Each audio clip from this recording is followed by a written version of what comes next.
What's up, Demir from Lifehack Method. Today, I'm gonna be sharing one of our top hacks for slashing your to-do list literally in half. Quick note, this video is sponsored by Lifehack Tribe. Stick around to the end of the video to learn how to get a week in Lifehack Tribe for just $1. Okay, so you're feeling overwhelmed by your to-do list, aren't you? Feeling like there just aren't enough hours in the day. Let's be honest, you're constrained by the number of hours that you have in your week. There's no way to get 100 things done unless you have a way to delegate. And for those of us that do have someone we can delegate, you might be stuck wondering what tasks that you even could delegate. What could you move off your plate? It can simultaneously feel like you have way too much to do, but none of it could ever be possibly delegated. The very best place to get started is to review your monthly priorities and your list of tasks on a monthly basis. In that review, you want to make sure that all the tasks are listed that you would need to complete in the order that you need to complete them to hit that big monthly goal. Now, here's where the secret comes in. I want you to use something we call the TACO method. It's an acronym for Terminate, Automate, Consolidate, and Outsource. The TACO method is just such a great way to rationalize your to-do list and just get work off your plate. And I run this process myself every single week during my weekly pre-planning and every month during my monthly pre-planning. Let's try it out. For each task, just ask yourself, how important is it that this even happens at all? Don't outsource some silly task that you don't even need to do. Now, we want to outsource things that actually add value to our life, add value to our business. If it doesn't need to happen, then simply terminate the task. You just delete it from your list entirely. Now, I know what you're saying. No, but it's all essential. But you know the feeling of having something on your to-do list month after month after month after month. And what happens after 6 months? At some point, you just say, you know what? That wasn't as good as I thought it was. It wasn't as essential as I thought it was. So you have to accept for Terminate to work that there are tasks today that you feel passionately about that actually don't even need to happen. Okay, let's run through a micro example.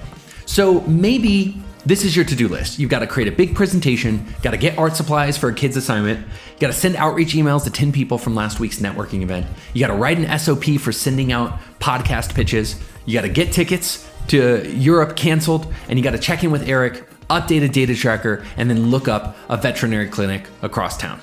Now, reviewing this list, number one, that's really important. That's my champagne moment. And it's also quite leveraged too. The other ones are somewhere between deep and shallow work, but they need to happen too. But number 8, yeah, it would be kind of nice to know more about the new vet across town, but it's not important this week. And even if I knew about it, I'm really not going to take action on it right now because I'm actually sort of happy with my existing vet. The only reason I was looking into it was a friend recommended it. So I'm just going to terminate that from the task list. I cannot underscore to you how important Terminate is. Because when you terminate something, you're not just getting rid of that thing, you're getting rid of all the downstream tasks that would emanate from it. Okay, so if I called that vet, hypothetically, I'd probably have to schedule an appointment. If I scheduled the appointment, I'd probably have to have a conversation with my wife, whether we really even want to switch vets. All of a sudden now, that one task is going to give birth to 8 tasks downstream. If I eliminate it now, it just eliminates it and eliminates everything downstream from it. Before I move on, I want to also point out one aspect of Terminate that's great, is that you don't have to terminate the whole thing. You could say, not this week. So my favorite way to terminate something is not to say no to it, even though I secretly know I am going to say no someday. I'll just say not now, not this week, maybe not this month. I'm just going to push it into the future. Pushing into the future is a way of not taking action on it, which in this case is good, and giving it a little bit more time. With time, I know one of two things is going to happen. It's either going to seem more important or it's going to seem less important. So if I'm not sure today whether it's important, I'm totally okay with pushing into the future and saying not now. There's another type of terminate though as well. You don't have to terminate the whole thing. You can terminate part of the action. So if you have a 5-step process you're doing in your business, if you could terminate 2 of those steps and still just take the remaining 3 and somehow consolidate it down to a smaller version of itself, that is also a way of terminating. So I don't want you to think binary. Think even when you look at something and say, I've got to do this, I want you to also think, is there a part of this that I can terminate? All right, let's talk about automate. Sometimes we overlook the fact that there could be a way to do all or part of a task using software instead of a person. I mean, this is There's just so much software and so many services that make things easier these days. One of my favorites is called Zapier. No sponsorship. It's just a software that I love that helps two programs speak to each other. For example, I use it to help our meeting booking software speak to a Google spreadsheet. So when a client books a call with me, it also creates a row in that spreadsheet so that I can automatically understand and calculate the total numbers of meetings booked in that month. Easy peasy. So ask yourself, for each task on your list, is there a technology or a service that could automate all or part of that task? Now, I think there's some room for automation in number 3 and number 7 on that list.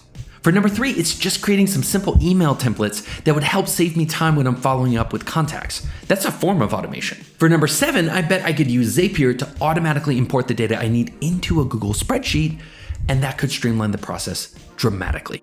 Let's talk about Consolidate. Consolidation just means grouping together similar tasks together on your calendar so that you optimize your brain energy. Because the more that we can keep our brain in the same sort of lane, the less we pay what we call switching costs. The more task switching you do, the less productive you are. So this strategy really helps boost your productivity and your energy. Quick example, I could send those 10 outreach emails all at the same time instead of spreading them out through my day. That might be obvious, but that is a form of consolidation. And then, outsource. Now, review each task carefully and ask yourself, now what would I need to do in order to outsource this task? Maybe you need to write a set of instructions. We call those SOPs, standard operating procedures. And that just explains how to follow a decision tree in the right order to come up with the same decision or output that you would. And sometimes I like to film a video with instructions showing me doing it. You might realize when you go through this, terminate, automate, consolidate, and then and only then outsource, that actually you still need to do it. And that's fine, because that means you've done a lot of great work on the way to that. You've done some great terminations, you've done some great automations, great consolidations, and now if there is a task left that only you can do, you know you're doing the tightest version of that task. Now, the thing about outsourcing, a lot of people think it's gotta be a VA, you have to hire somebody. No, you can outsource to your husband or your kids. You can outsource to a cross-functional who works with you in the company. You can outsource to even your boss and say, hey boss, this will take me 15 hours, but it will only take you 30 minutes. That's an outsource. You're pushing that task off your desk. So let's go back to our to-do list. Now in this example, I think I'd be able to outsource number 2 to my assistant because I can make a shopping list for her and I could send her to get the art supplies at the store for me. I might be able to even call one of those apps that they have now and just dial it up and get them to bring it to me. And bonus, once I get number 4 on the list done, I'll be able to permanently outsource that task. Let me pause there. Once I've created an SOP that's got a written and video set of instructions, now that's something in the future that I can outsource consistently. So gang, it's taco time. I want you to try to come up with at least one task in each category. And there's no limit to the maximum that you can taco. I mean, literally, go crazy. Have as much taco as you want. Gang, I run this process every single week and every single month when I do my weekly and monthly pre-planning, and it is tremendous. It's probably one of the most popular concepts in the Lifehack Tribe. Speaking of that, let me take a minute to talk about today's sponsor, Lifehack Tribe. Lifehack Tribe is a monthly membership for people who are just feeling overwhelmed, overworked, disorganized. You know Lifehack Tribe could be good for you if you're crushing yourself, killing yourself, and still not feeling like you're making progress. Each month in Tribe, we host a bunch of awesome live productivity coaching calls, in-depth trainings, pre-planning sessions where we all plan our month together, and so much more. In Tribe, we support each other to create our highest levels of productivity and accountability, not because we're productivity nerds, but just because we know that that's how we can build the kind of life that nobody else gets to have. Now, I'm offering our viewers a pretty sweet deal right now. If you use the link in the description below to sign up, you're gonna get a week in Tribe for just $1. So if you're ready to get it together and create your freedom lifestyle, then click the link in the description below. Okay, thank you for making it to the end of this video. Now I want to hear from you. How do you tamp down on the craziness? How do you determine whether you should terminate, automate, consolidate, or outsource? And more than anything, I'd love to hear your tacos. Get into the comment below. Go T-A-C-O- and give me a terminate, automate, and consolidate and outsource from your own life. Remember, gang, if you like this video, give it a thumbs up. And if you're obsessed with human potential and living your best life like we are, consider subscribing to this channel and joining our journey to complete lifestyle freedom. I'll see you in the next video.